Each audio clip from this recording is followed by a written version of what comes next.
It's time to begin talking about control flow in Python. And we've got conditional logic, loops, other standard control flow concepts to discuss. While loops, pass, range. These are, and ternary expressions, these are all basic control flow. And you'll understand what that means as we move forward. The most common statement type, which checks conditions, is going to be the if statement. Now what we've done here is we set a variable equal to 0, and we're just saying, well, if x is equal to 0, say that it's greater than. If it's greater than 0, say it's greater. If it's not either of them, it must be less, right? Okay, so let's just run this and see what we get. Okay, it says that's equal to 0. Let's set this to 2 now. Run it again. Oh, okay. What it's saying is, well, it's not equal to 0, so it's checking again, and it's saying, is it okay? Next check, is it greater than 0? This becomes true. This becomes false, so it hits greater. And then if it's less than 0, so -1 maybe, we don't have to check for less than, because this is the only other option, right? So this is false, and it prints less. So it's pretty straightforward. Now we've seen the syntax before, but just stop and rest your eyes on this for a moment. We have elif and else. If, elif, and else. So this is an if-else statement. Many times we use them inside loops, and this is the simplest loop format that we can use. What loops do is they iterate over a collection of items. So here we have 1 item, 2 items, 3, 4, 5 items in this list. This is a list of 5 strings.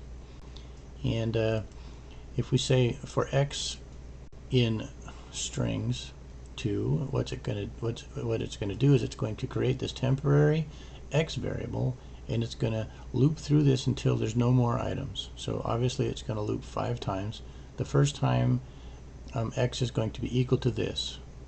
The second time x will be equal to this, and it's just going to, and then it's going to print 5 times. So this print will be on 5 different lines, right, in order. So let's run this.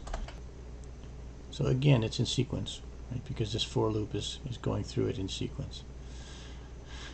Well, breaking out of a loop is as easy as just writing this break keyword right here. And so what we're going to do, we're going to print out the first 3, but if y is equal to the 4th one, we're going to break, and it won't print the 4th.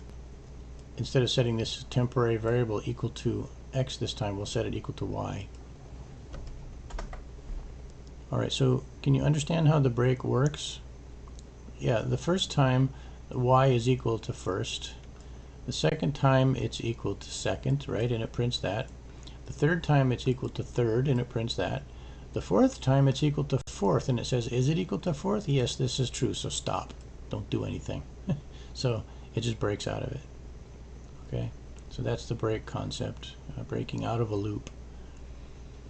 Well, the next higher level of a loop maybe is the while loop, and this says that while a condition remains true, just keep doing things. So basically what we do is, it's almost like, you have your break built into here, right? If it's not greater than 0, just break. So we set a variable called total, and we set it to 10. And we're starting at 10.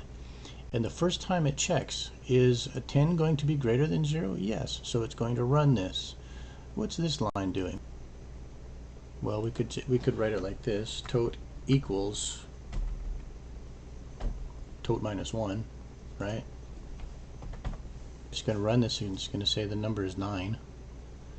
And then it's going to come back out again, and the number now will be 9. Is 9 greater than 10? Yes. It's going to -1. It's going to be 8. It's going to print that. It's going to come out again and loop again, and it's going to keep doing this until the number is until the number is less than 3. Then we're going to throw a break in there. Let's actually comment this whole thing out and see how this runs first. So I'm going to hit my control / there, and let's see how this runs. Okay, it runs all the way down to 0, and if it's less than 0, it's going to break automatically.